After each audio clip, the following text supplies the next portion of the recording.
Every week on the Totally Radvertising podcast, we meet with founders, CEOs, writers, and directors to talk about the creative choices that have made the biggest impact on their brands. And this isn't just any podcast because it's totally radvertising. I'm Dallin Koski. And I'm Damian and Dallin. It's totally rad. It's totally radvertising.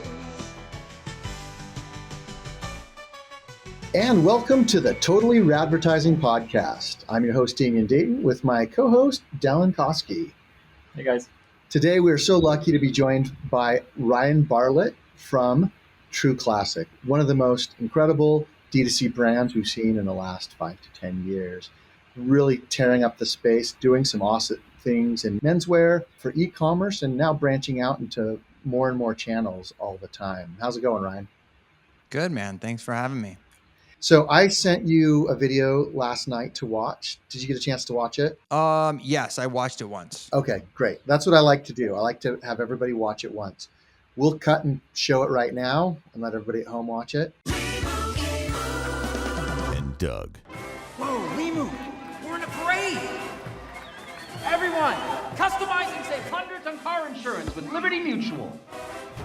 Customize and save. And then I wake up. And you have the stream every night? Yeah, every night. I see.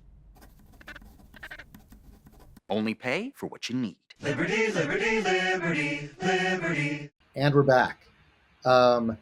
So I always ask these questions. I learned this trick after the Super Bowl. Everybody wants to talk about Super Bowl ads and what makes them great. And the first question I always ask is, well, did you like it? What do you think of the commercial? Dallin? Well, I think we're a little biased towards these particular commercials. Yeah, I use them as an example off. But the thing is, the commercials do make me chuckle. Like I get a laugh out of the commercial. I'm like, oh, that's a clever character. And I wouldn't pick it that particular one has 15 million views on YouTube. So I'm like, okay, it made me chuckle. What were your thoughts? I'm biased as well, right? Like I expect a lot out of commercials these days.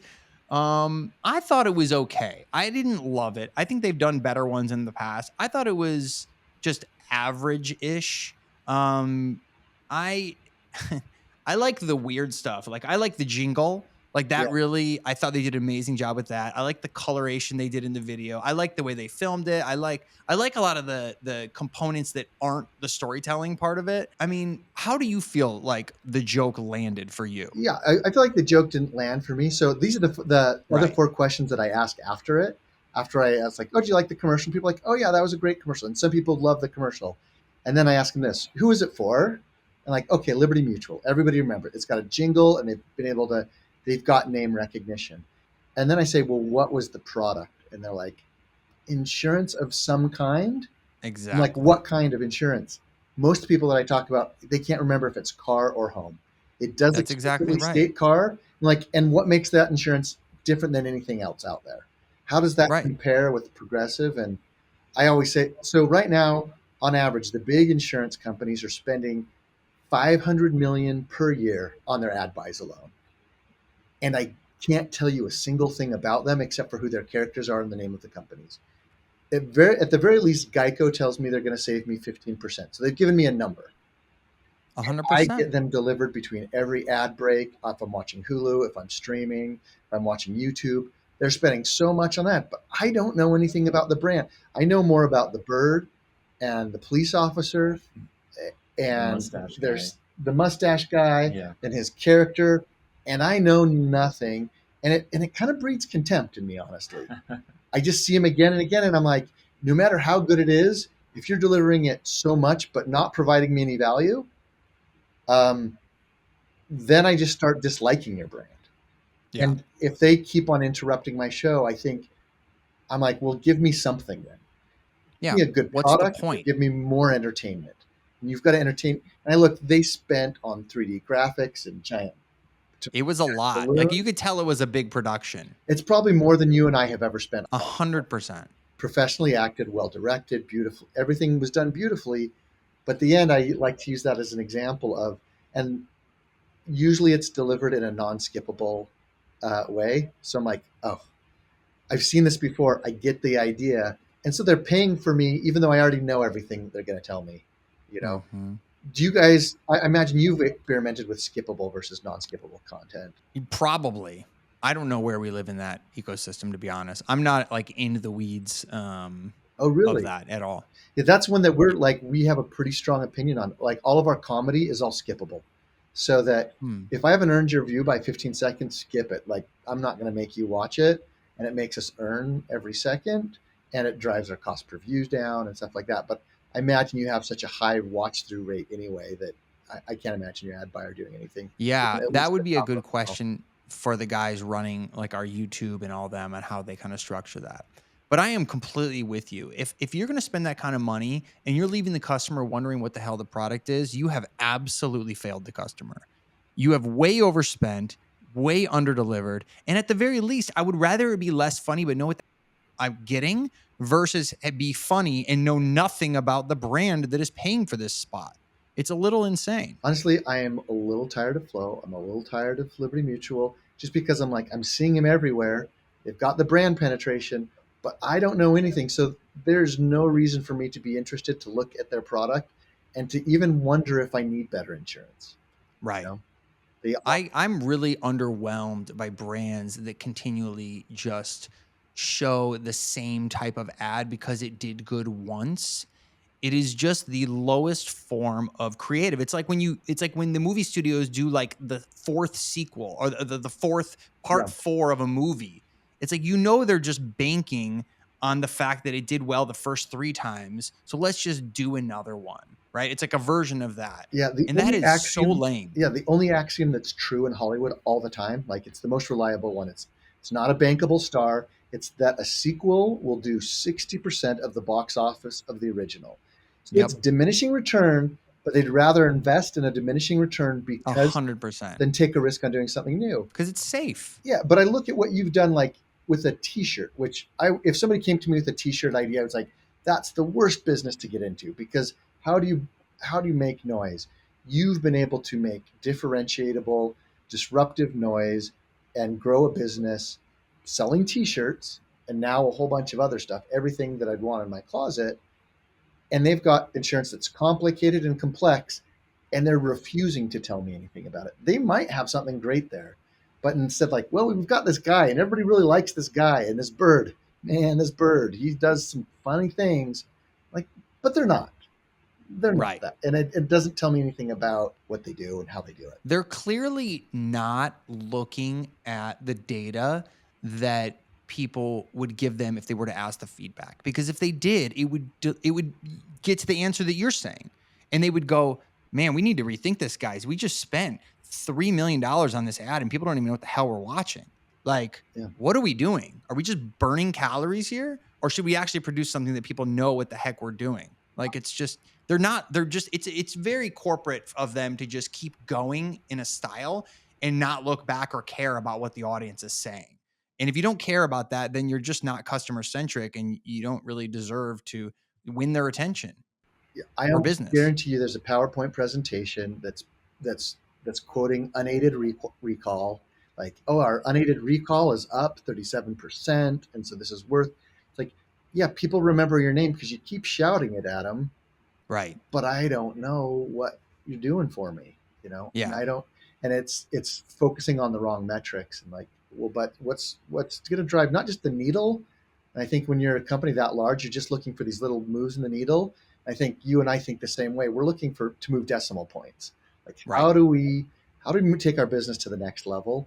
And people need to understand to be able to do that. Yeah, they're just living in like, well, like if you were to ask that department, what they would say is like, well, it's brand awareness. You know, this is all about brand awareness. It's like, oh yeah, is it? Okay, then what does your brand do? Well, okay, yeah, like that's the part they're missing, right? Is like the punchline is if the customer doesn't know what your brand actually does, you have failed them on brand awareness. Like you have to, at the very least, get them to understand what the hell they're trying to buy. There's lots of people in my life I'm aware of, and there's some people that I want to avoid on the street because I'm aware of them. And you have to Mhm. ride that line. Like there was a period, Liberty Mutual is getting my wrath today, but 3 years ago it was anything with JD Power and Associates in their commercial. Like I don't know what this award is. You keep on reminding me of it, that you won it. I don't care. I want a better car. And you haven't told me anything of the things that I care about. And so that awareness may grow, but at some point it's going to turn into resentment Yeah. if we don't like the messages that we're hearing. Damian, the good news is that we need all these guys to keep doing crap ads because it makes us look amazing, right? It's like when you actually put the work in and you think about what you're doing, big surprise that it actually works. Yeah. So like keep going, corporate America. Keep doing your watered down 2 out of 10 with your favorite celebrity that doesn't matter. And we'll just keep being overly thoughtful and caring about the customer and giving them exactly what they want every single time. People always talk to us like, oh, you make funny ads. And like, that's part of it, but we're just trying to be helpful. Hey, one of the things we've noticed that more and more performance podcasts are talking about creative, but they're not dedicated to it. And as an agency, we've focused on creative. But I think early on, you discovered that the type of creative matters and has driven your performance. Where a lot of brands have zigged, you've zagged. And what I think is most impressive is as we've worked with hundreds of clients, using humor and fashion together don't often go. Everybody's trying so hard to look cool, they don't have a personality. When did you kind of discover that humor was going to work for your brand? Pretty early on. I mean, we certainly tried everything in the beginning because I just didn't know what angle we were going to really win at. But I found myself getting pretty bored pretty early on with doing just static shoots, using that as the creative, doing cool shots against a wall where the guy's leaning in and showing off his arms. Like, it just didn't land for me. And I think what I was going through was just feeling like there's just got to be more to it than this. I certainly didn't feel like we were going to hit the nail on the head with the cool guy stuff. So I was definitely on a search for how do I make this better? I think that's ultimately the entrepreneurial mindset in me, which is just always how do I improve, not just on, creative, but everything in the business. But obviously, this one had a soft spot in my heart for because I cared so much about creative, especially early on. Look back now and it's so cringy, but I definitely had a really clean A B test of like a lot of crap and then it got a little bit better. And then once we started doing the comedy stuff, it was night and day. It was very clear. Like the waters of data were not muddy at all. It was just like stark and obvious from one day to the next. And thank God I was really dialed into the data back then and I could see the clear picture because it was a game-changing moment for the company, for the brand, for the evolution of where we were headed, for really solidifying what intentionality meant for the customer. I think in the beginning, we were still trying to find ourselves and who we were. And I just knew that we wanted to keep showing up for people, but I didn't know what that meant on the creative side just yet. I was doing a lot of little things on creative that were at the time no one was doing. Like I was putting size, height, and weight on pictures in creative. And it was really cringy at first. And people were like, oh my gosh, like what are you doing putting these people's measurements out there? And it was guys, so it didn't really matter. Like you could never get away with this with women, right? Like it had to be done for dudes first. And so that was a form of intentionality. I was just thinking, like, if I'm them, what would I want to know about this picture? Well, I would certainly want to know if he's a medium or not. I would certainly want to know what his height and weight are, because then I can look at myself and go, oh, well, I'm a large because I'm 20 pounds heavier and 3 inches taller. So, like, I was already in that mind frame of, like, I got to be better than what everyone's doing, even if it's a little cringy. And so inevitably, it just kind of led us into comedy. And it was just a matter of time before I found it. And yeah, man, that's really where it started. Yeah, I think there's a lot of creatives in our space. They're doing great creative, but I think to be like a mad scientist in the space, you have to be connected with that intentionality. You have to do A/B tests, not A through Z tests. Like you can't throw everything at the wall. You have to kind of have a hypothesis. But it sounds like your connection to the creative and the data, so you could really see when things were popping off correctly. You see when Yeah, things were.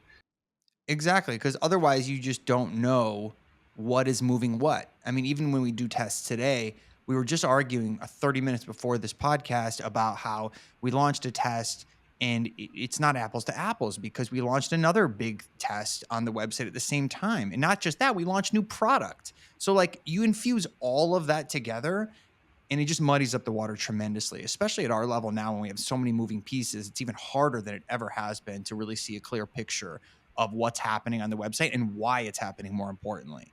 But early on, there wasn't a lot going on. So it was just like really obvious when something would work. Yeah. Yeah, it's those big swings in data that make it easy. More and more, it feels like all of our experiments are really muddied really quickly, and our intuition needs to play a role. It, the term data-driven gets thrown around a lot, but it's obviously not just the data. We're having a gut reaction, and it was probably before you even saw the attribution metrics, you're like, well, we're having a great day. What are we doing different? So let me ask you this Exactly. question. Looking back over the past, 3 to 5 years, would you point to one piece of creative that has made the biggest impact on your business? It was the first GregTube video, the one where the baby carriage goes into the road in the last like 2 seconds of the clip. That video was really, we've been chasing that one ever since. Like, Yeah. I've never had a better video from GregTube than that video. That was our first one. And I think they were so pumped up in the beginning and it was just a different vibe. But it just had everything that I wanted out of the video. And essentially, it was me going to Greg and saying, look, here's some things that I can't live without. I need there to be a transformational moment. I need you to really show off how this thing fits, but I need to like somehow make it funny. And, we went back and forth about some different concepts and inevitably they just came back with a killer. And when I released that, it was just so clear that that was driving the efficiency. I don't necessarily always trust Facebook attribution. So it was more of a, let me see how it lifts all the boats in the economics of the business, not just on Facebook, but like when you look at the overall CVR, did it improve? When you look at, revenue per session, did it improve? Gross profit per session, did it improve? Like, did everything just get better? Versus like, well, let me just stare into the Facebook attribution and trust this data blindly. Yeah. Because a lot of things can be conflated there, especially if you're sending a lot of emails that day. The data tends to look better on Facebook. But that video was it for me. Once we came out with that and I was able to see what it did, it was just, I went all in. I became obsessed after that. It was like Greg and I we hit it off and it was exciting. Yeah. You have to have a complex model to really correctly attribute things. But a lot of people ask us this, what was your first clue out of all of those pieces of data that this video was popping off?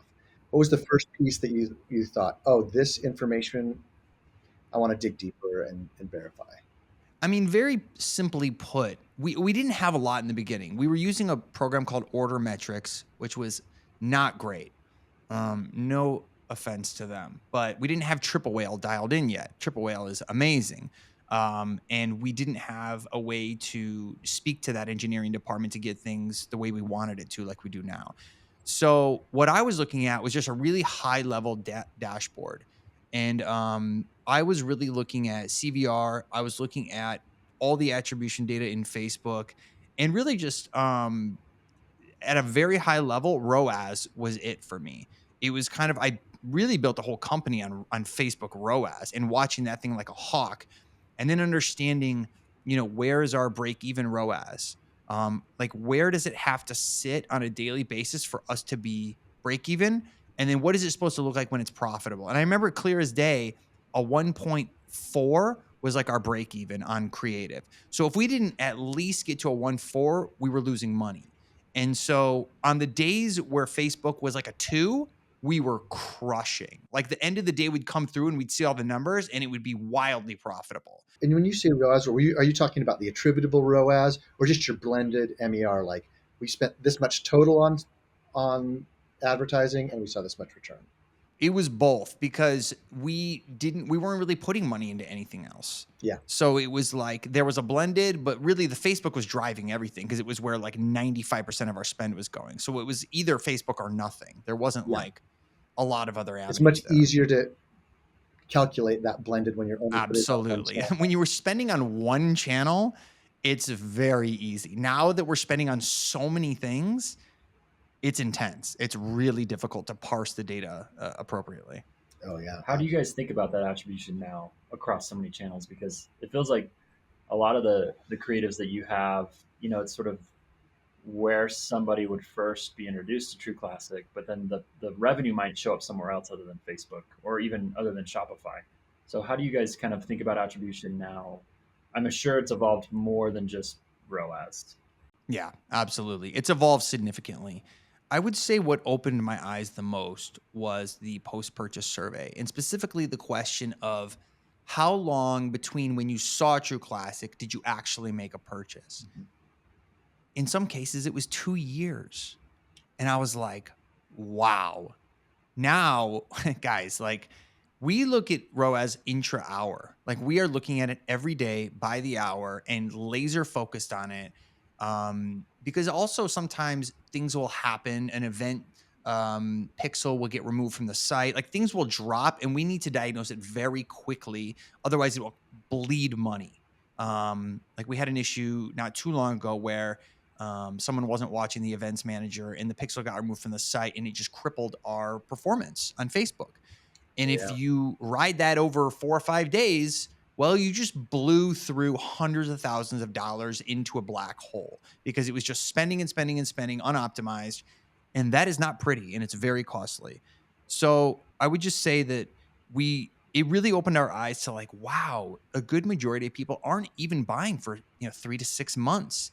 Here we are so laser focused that we need to just look broader and bigger. So now we take it all with a grain of salt, and we really, when we're making decisions on what's working and what's not, we don't really look at in-platform ROAS that much. Now the media buying team obviously looks at it like a hawk. They're like on it like every day. But Ben and I have a much more macro perspective now. And I think what we tend to really go back to is like, what is our real source of truth? Forget about Facebook attribution, forget about any attribution for a second. To me, the best source of truth is the customer telling you where they found you and why they bought, which is post-purchase survey. Once we implemented the post-purchase survey, I don't know, 2.5 years ago, maybe 3 years ago, it all made sense, because if you were to break down your spend based on percentages and then you were to overlay that on a graph of post-purchase survey results, it should match up pretty accurately, right? Like if you're spending 50% of your budget on Facebook, 50% of the people that leave responses on post-purchase survey should show up there like that, right? So it really started to, and so like for instance, like if we were to advertise on YouTube today, and we were to really decide, hey, we're going to ramp this up. Like we're going to go from spending $5K a day to $25K a day.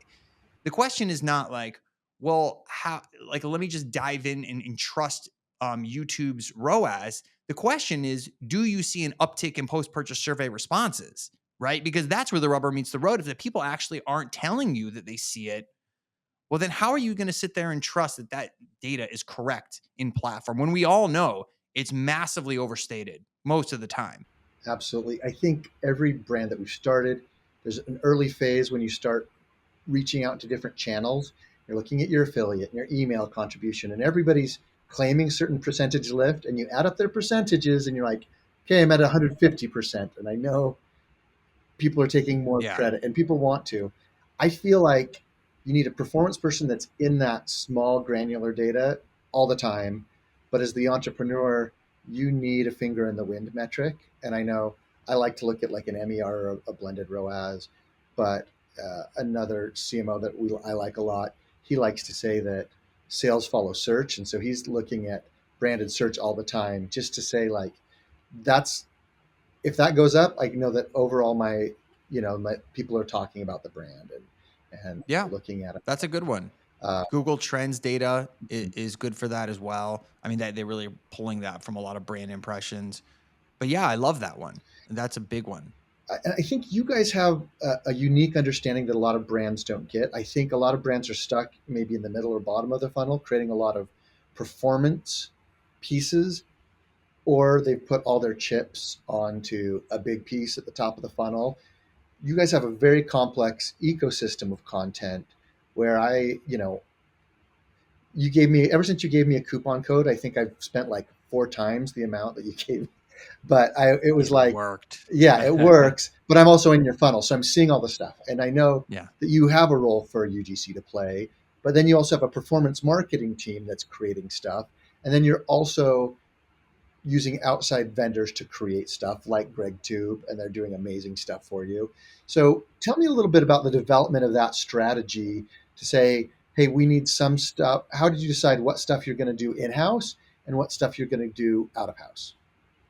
It has changed dramatically as the evolution of the company has as well, because I think when you become a bigger brand, and you start spending brand dollars, you start realizing that you need to just show up differently despite performance. So, of course, we are heavy DR still on the ad assets, and we rely heavily on Facebook DR to drive the business. But I would say that the spread has gotten much larger of, comedy assets to DR. It still is weighted, I would say, mostly almost 80%, despite what you may feel, what you see in the market. And I would also just say that, like, you are always going to remember the comedy. You're never going to remember the DR ads. So, like, when I ask people in the world, how did you hear us about us or see us? They always say, your ads are hilarious. I love your ads. They never say there was that one DR video that you created where the guy did the side by side and he showed the different sides of the shirt, and that was really what got me over the finish line. No, people don't care about that. That is basically just showing them that we're solving a problem and getting them to buy that single day. But the bigger thing is, how do I make an emotional connection? And that's where the comedy comes in. And so, listen, if it was up to me, we would flip it and it would be 80% comedy and 20% DR. But I'm also not naive to what drives this business still. And it's very performance related.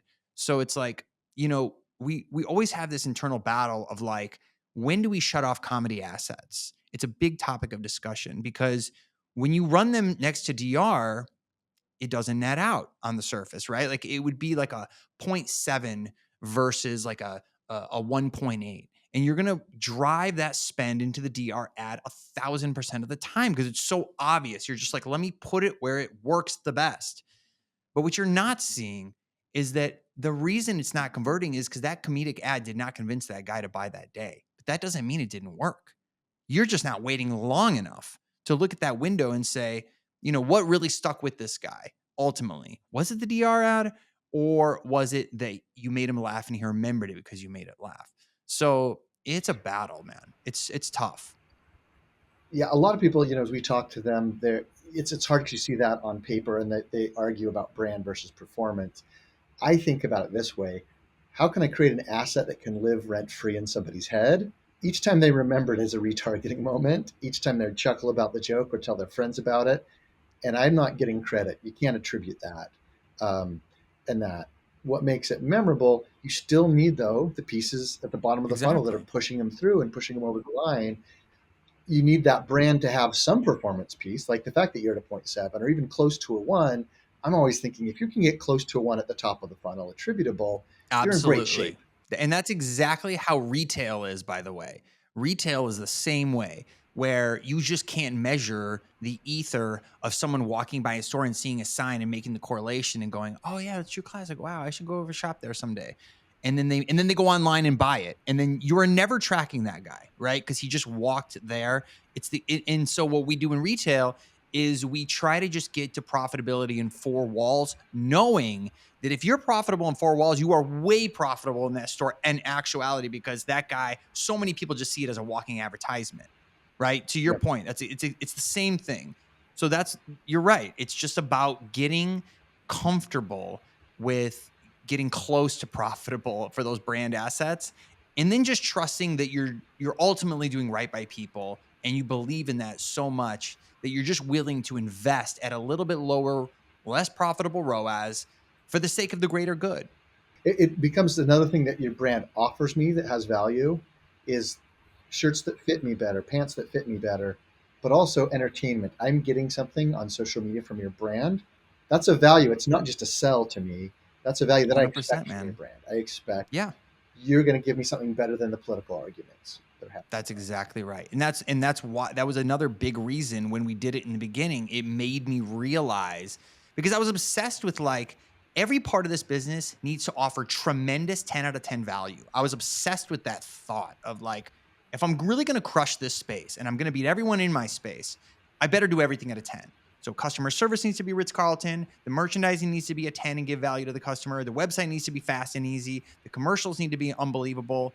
And so once I realized that really what I was doing with this comedy was helping people and making them feel good, that's when I was like, dude, now we're really on to something. And I made that connection. And then that's when I really just became obsessed with like doing right by people in the ads, right? Like forget about even selling. I just want to make you laugh. And then you can go about your day. And in the future, you can buy some True Classic. Well, it doesn't matter to me, but like whenever. So Ryan, you mentioned 80%, about 80% of your creatives are kind of more of the DR, and then 20% is more of that branding kind of stuff. This is kind of a two-parter. Number one, are you seeing that kind of similar trends to everybody else, that creatives are starting to fatigue a lot faster than they used to? And then along those lines, how do you kind of plan out your budget for creative production now?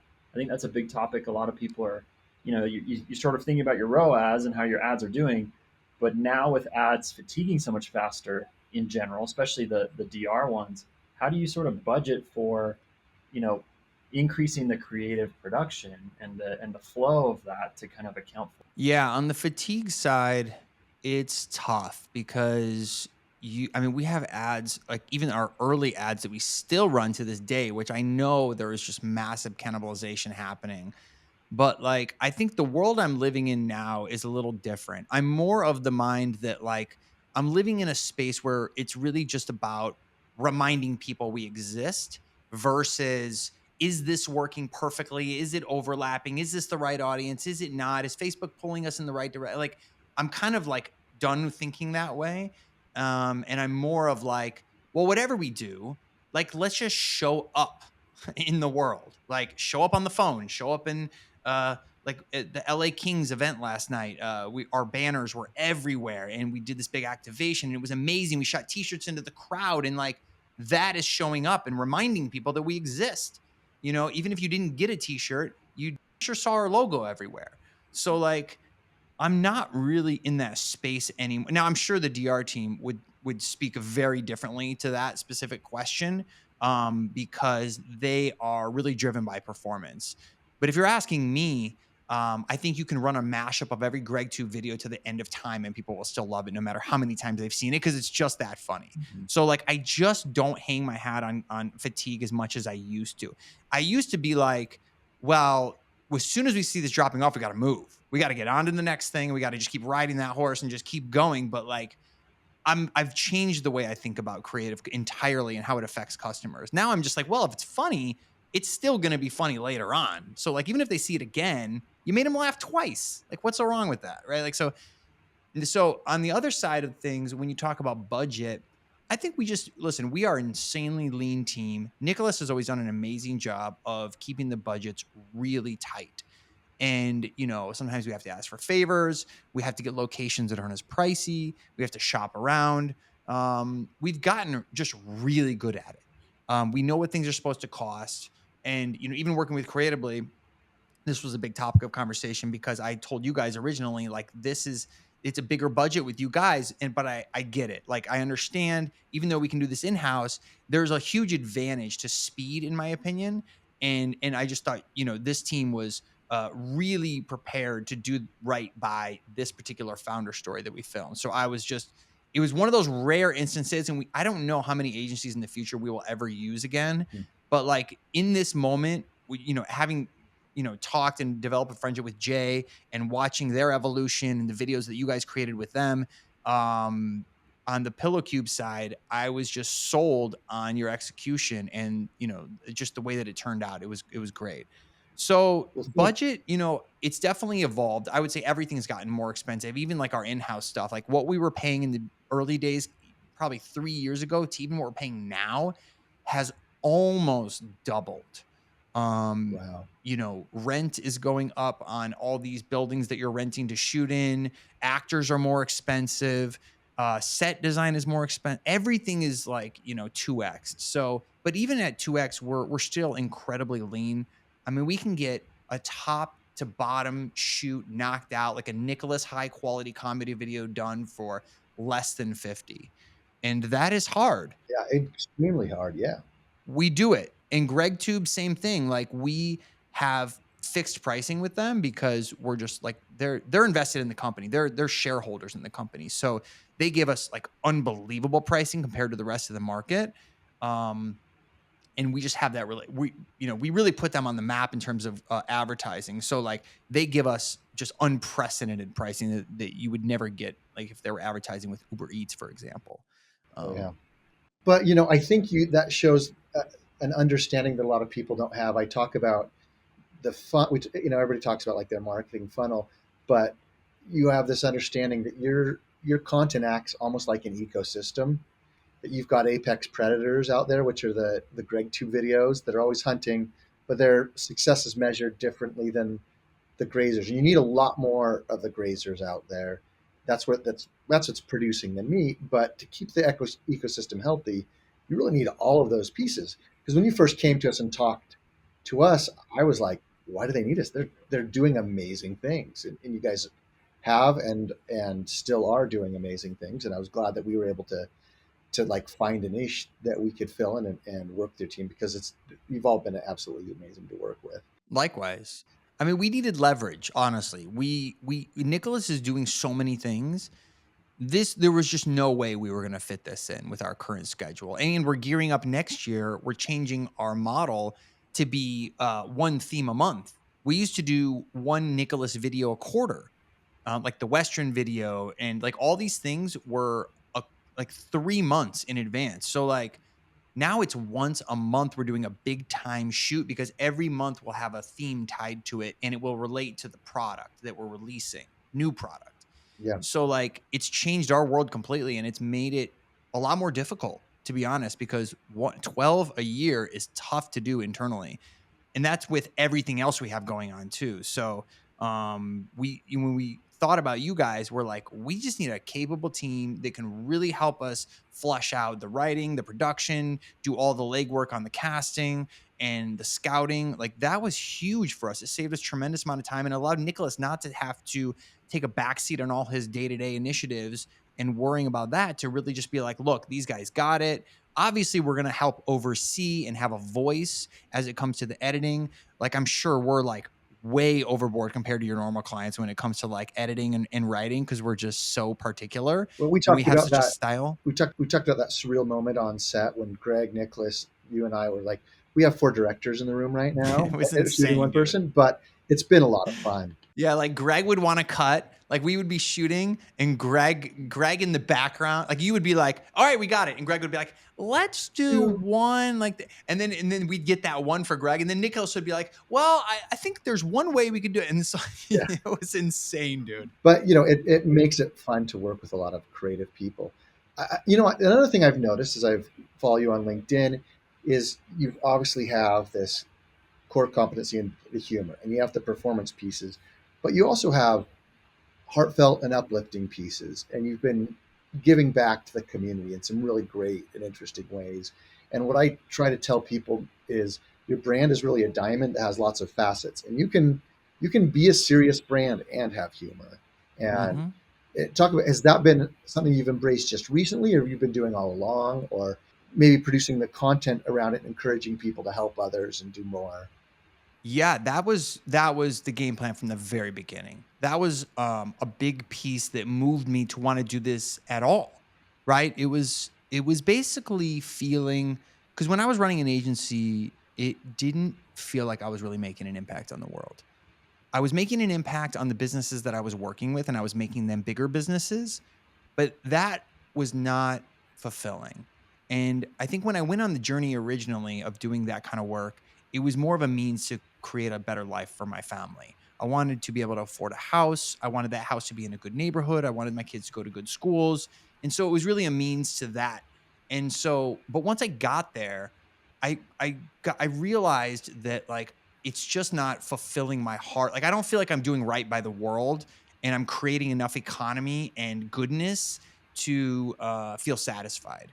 So a big part of really what I was trying to do with True Classic was build a big business so that I can really wield those resources, so that I can hire more people, take care of more bodies, and also really find a way to inject whatever product I was going to do into the world and allow that to help people. It just so happened to be t-shirts, right? Like I didn't even know originally what I was going to do in ecom, but the more I thought about it, the more I was like, wow, if I really build a big business here, well, I can clothe the homeless. I can clothe people that, get wiped out by natural disasters. I can just continually show up for people with clothing forever because everyone needs clothing. It wasn't like I was, selling some sort of sports enhancement powder. You know what I mean? Yeah. Like clothing just felt right. It was like, man, there's such a white space here. And if it really gets big, well, I know I'm going to feel great about it because I know that I'll be able to help so many people once I get there, even just outside of like, hey, let me donate money. Clothing just is really personal to people and everyone really needs it. So it was always the thought. And now, luckily being on the creative side, it has allowed me to think of really innovative ideas to help people.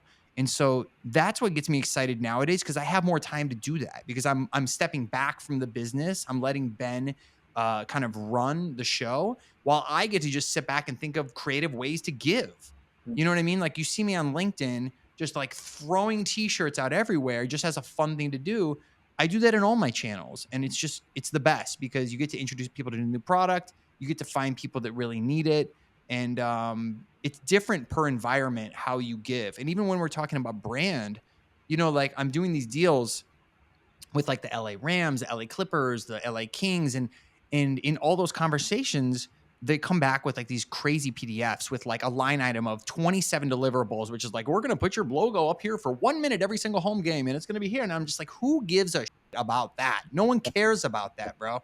What I care about is taking little Joey from the nosebleeds down to the lower bowl so that his experience is forever changed and he can remember that and say, you know what? I remember when those guys showed up for me and it changed my life. I've never been to a game and seen it through that window. And now I got that experience. So you better come back to me with a proposal that gives me all of that. Forget all these banners. I don't care. Give me 500 tickets to give out for the year. I'm going to show up with a camera crew and we're going to make some great content and show the world how you should show up as a brand for people in live sports. And I can promise you, it's going to start changing the way people think about advertising in live sports because they're going to start realizing this means nothing, all this ether advertising, and it's about making a Yeah, because connection. that kid Joey you're talking about, he doesn't care about the banners either. And for every kid that you bring down courtside, there's a million people that watch that and are happy for Joey too. Like that want to be Exactly. better and that you're happy that you helped him out. But I also think what you said there's some brands like, well, we really care about the individuals, so we want to be careful being funny. And I think you realize that both things can be true. We can have a sense of humor about ourselves and about the world, and we can try to make it a better place. We don't have to be, walking around like we're having a headache. Exactly. It's the best of both worlds. It's just giving and giving and giving. Creative, you're giving positivity. Shirts and product, you're giving stuff that fits and feels great and is priced right. These moments, you're giving back to specific fans. It's all just a form of the same thing. It's just giving at a 10 in every part of the business. And that's why we win. I mean, you guys go up to 11 on your comedy and give that much everywhere else as well. Yeah. I mean, I got to give all the credit to Nicholas and Greg and those guys because they're just unbelievable, unique unicorns in the fact that, and I know you see this specifically, Damian, which is just that what's really rare is when you find guys that are good at everything, right? Like that's a lot of the people that crush it here at True Classic are these jack of all trades kind of guys, which is they can write, they can produce, they can direct, they can act, they can literally do it all top to bottom. And that is what separates these guys from everybody else. Because I've worked with a lot of them and I've tried to pull comedy from other sources and make it work and try to force it. And what I go back to is like, they did a good job on that, but they missed it here. They did a good job on this, but they also missed this part. And so, like, no one ever really is able to tie it all together the way these guys are. And so that is a very unique thing I'm finding out over just trying to replicate these guys with other partners over the years and going, they're going to overcharge, they're going to underdeliver, and they're just not going to do as good of a job. So I'd rather go all in with Greg Tube and Nicholas and just keep moving forward, and then wield companies like you guys and help us supplement when we need it. I find the hardest thing to find is you can sometimes somebody who can write and direct or something like that, but somebody that's creative, most of them are frustrated filmmakers. To find somebody who's creative and then gets those performance principles, it's like, yeah, this is a funny scene, but I also need to make the biceps look good in this shot. Exactly. And I need to make the chest look. And I know the points that trigger purchases. And I know, and I'm thinking like, I can sacrifice this joke for this performance piece right here. And finding people that can produce a high level of creative, but also get those, understand at a deep level those performance things like instinctively.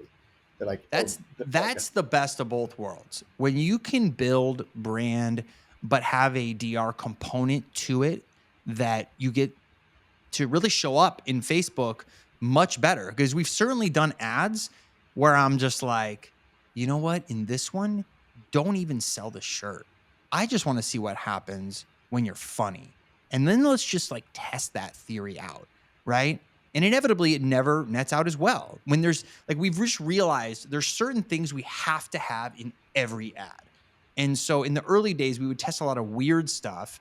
And it, of course, just never really produced the results we wanted. But like, there's one thing we just can never do without. And that is this transitional moment in every comedy video that you always see with us, where the person is throwing the shirt at someone and boom, it hits them. And then you see this transformation in their body from this non-fitting oversized shirt to something that looks like it was painted on them and fitted perfectly and tailored for their body.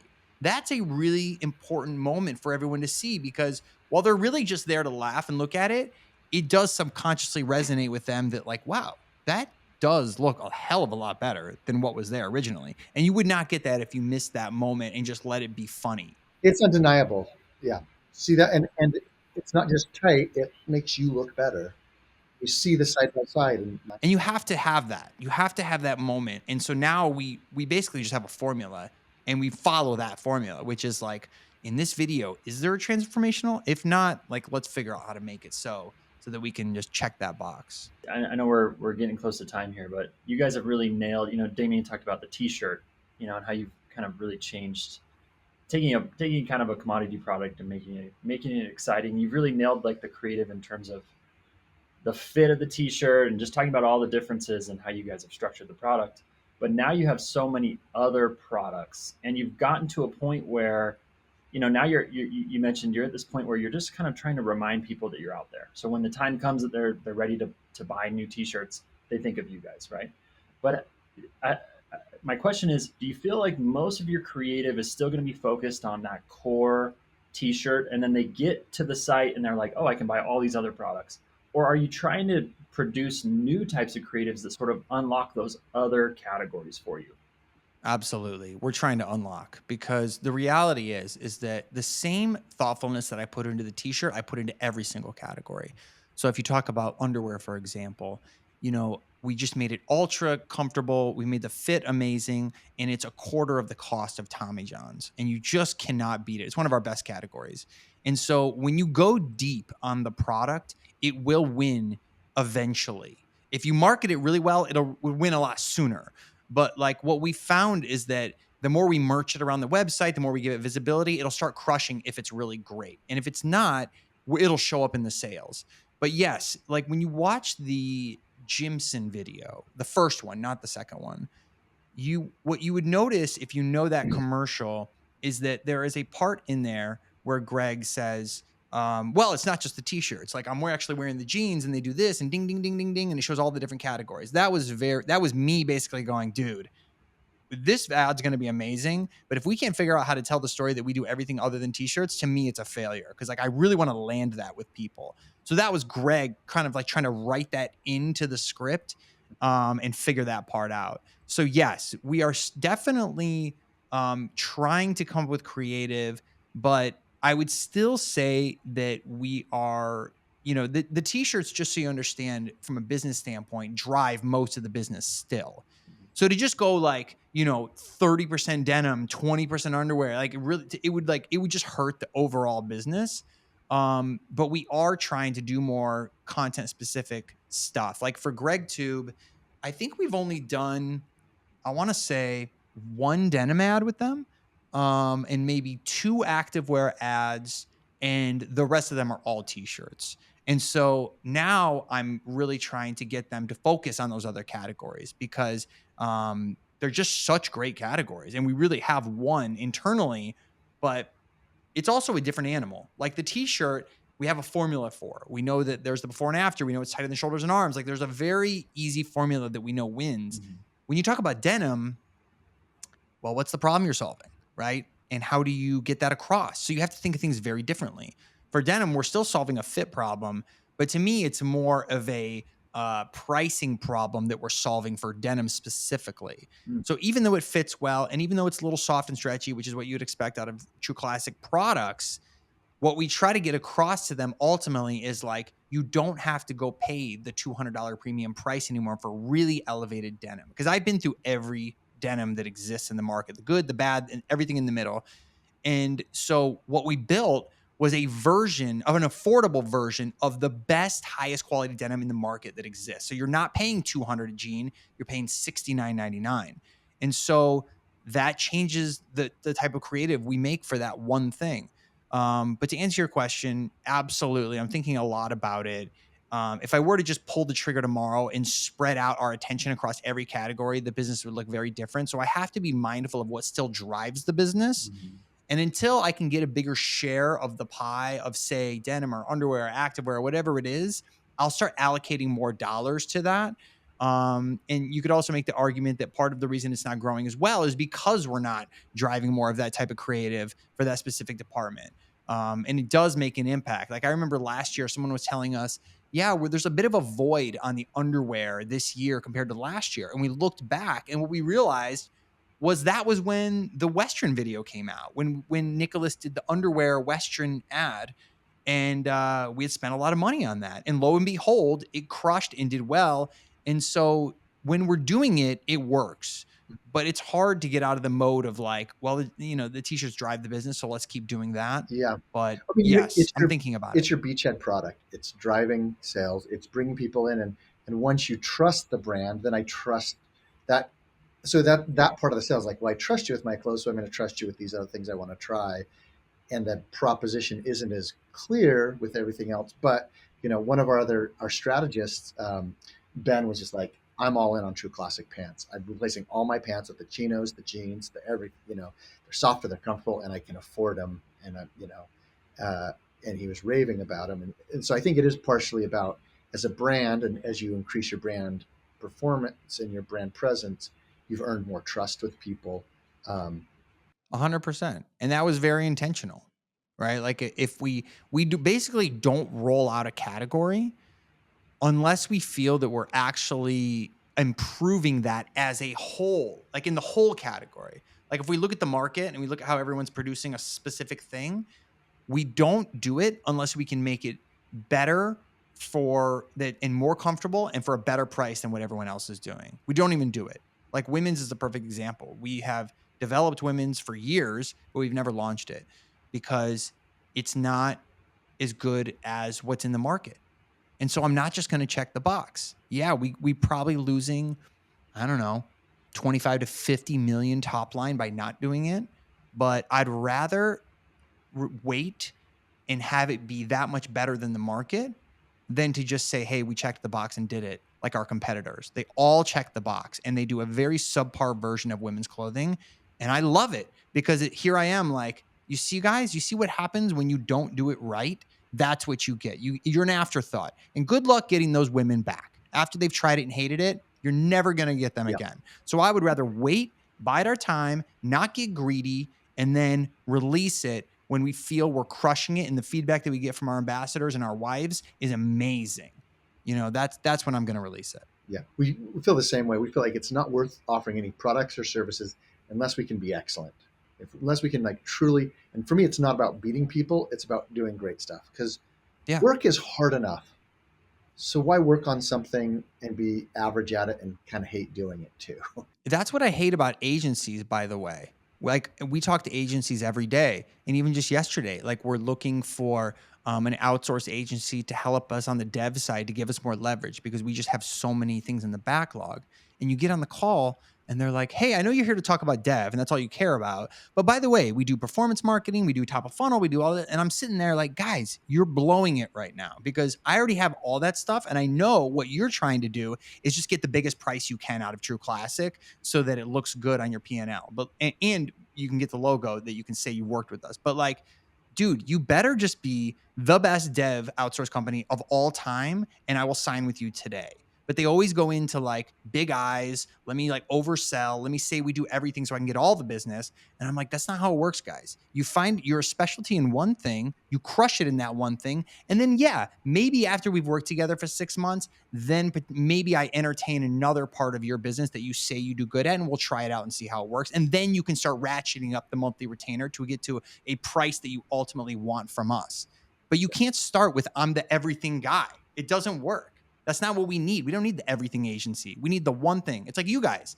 You don't just do every type of thing for everybody. You're funny. You make great funny stuff, and that's how you want to be positioned in the market.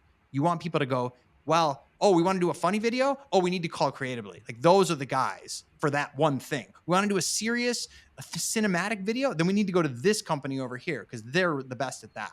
That's how you want to position yourself. Yeah. Well, thank you so much. I'm aware of your time, and I know we're at an end, but thank you so much for your time. Appreciate it so much. Thanks so much for joining us on the podcast. If people want to find you, what's the best place to find you?